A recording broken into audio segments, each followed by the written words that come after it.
یہ پوسٹ کچرا جلانے سے متعلق ہے۔ سردیوں میں کچرا جلانا ایک کامن پریکٹس ہے۔ دو ریزنز ہوتے ہیں نارملی کچرا جلانے کی، ایک ہے گرمائش کا حصول اور دوسرا ہے کچرے کو ٹھکانے لگانے کی نیت سے اسے جلا دینا۔ کچرے کو جلانا ایک بہت ہی ایفرٹ لیس سولیوشن ہے۔ آگ لگا دو، کام ختم۔ لیکن as a matter of fact یہ عمل بہت گہرے اور نظر نہ آنے والے نقصانات پیدا کرتا ہے۔ دیکھیں سمپل سی بات ہے، میں کوئی ریٹوریکل وے اختیار نہیں کر رہی۔ فرینکلی اسپیکنگ، ہر عقل مند انسان کوئی بھی قدم اٹھانے سے پہلے اس کا آفٹر میتھ ضرور کرتا ہے، یعنی کوئی بھی کام کرنے سے پہلے اس کے آؤٹ کم یا کانسیکوینسز کو ضرور مد نظر رکھتا ہے۔ یہ ہماری مورل رسپانسبلٹی ہے کہ ہم کانسیکوینسز کی کیئر کرتے ہوئے اپنا ایکشن پلان ترتیب دیں۔ وزڈم ڈیمانڈ کرتا ہے کہ اگر کسی کام کا انجام خطرناک ہو تو وہ کام کرنا ہی نہیں چاہیے۔ نقصان دہ کام سے بچنا ہی دانش مندی ہے۔ نیوٹنز تھرڈ لا یاد دلاتی چلوں آپ کو، to every action there is an equal and opposite reaction.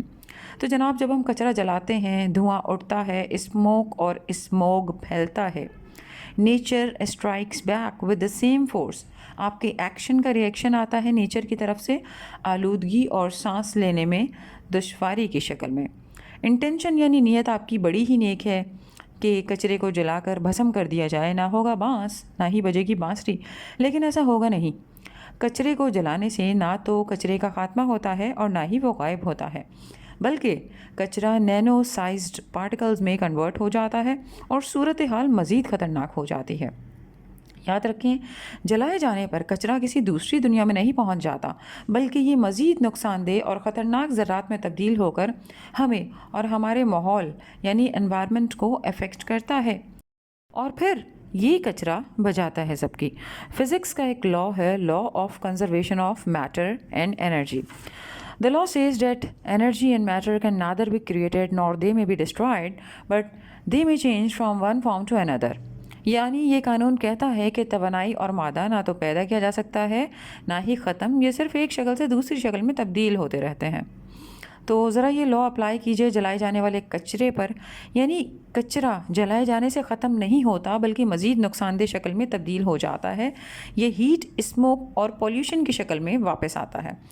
Particle level پر ہم اس کچرے کے ایٹمز اور انرجی کو اپنے انوائرمنٹ میں بکھیر دیتے ہیں، پھر یہ دھواں سرحدوں کا لحاظ نہیں کرتا، اس کے ذرات دور دور تک پہنچتے ہیں، یعنی ہماری لاپرواہی کا اثر قریب رہنے والے اور دور رہنے والے سب تک پہنچ رہا ہے، سب کو متاثر کر رہا ہے۔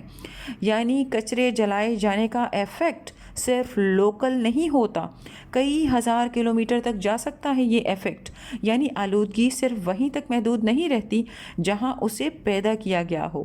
یہ ہوا کے دباؤ، ہوا کی ٹربولنس اور موسمی حالات کی وجہ سے دور دراز اور جن علاقوں کو ہم بڑا پرفضا مقام کنسیڈر کرتے ہیں وہاں تک پہنچ جاتا ہے۔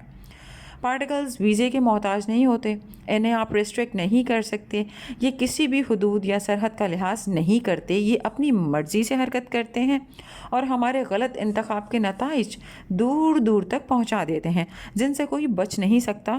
لہٰذا احتیاط ہمیں کرنی ہے کہ ایسی نوبت ہی نہ آنے دی جائے۔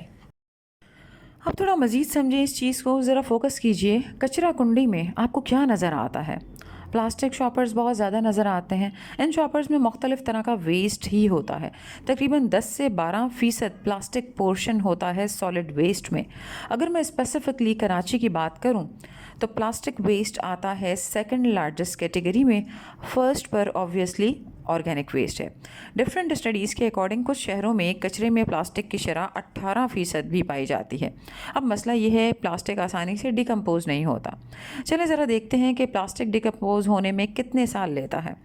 پلاسٹک بیگز یا پلاسٹک شاپرز 10 سے 1000 سال لیتے ہیں ڈیکمپوز ہونے میں۔ پلاسٹک اسٹرا تقریباً 200 سال، پلاسٹک باٹلز 450 سے 1000 سال، اسٹائروفوم 500 سال، ڈسپوزیبل ڈائپرز 250 سے 500 سال لیتے ہیں ڈیکمپوز ہونے میں۔ اور زیادہ تر پلاسٹک فلی بایو ڈی گریڈیبل نہیں ہوتا، یہ مائکرو پلاسٹک میں کنورٹ ہو جاتا ہے اور پرزسٹ کرتا ہے ہماری انوائرمنٹ میں فار تھاؤزنڈس آف ایئر، یعنی مٹی، پانی، ہوا سب کی بینڈ بجاتا ہے یہ مائکرو پلاسٹک۔ ان نیچرل جو بھی چیز ہو اور وہ ختم نہ ہو تو وہ خطرہ پیدا کرنے لگتی ہے۔ پلاسٹک نہ گلنے والا زہر ہے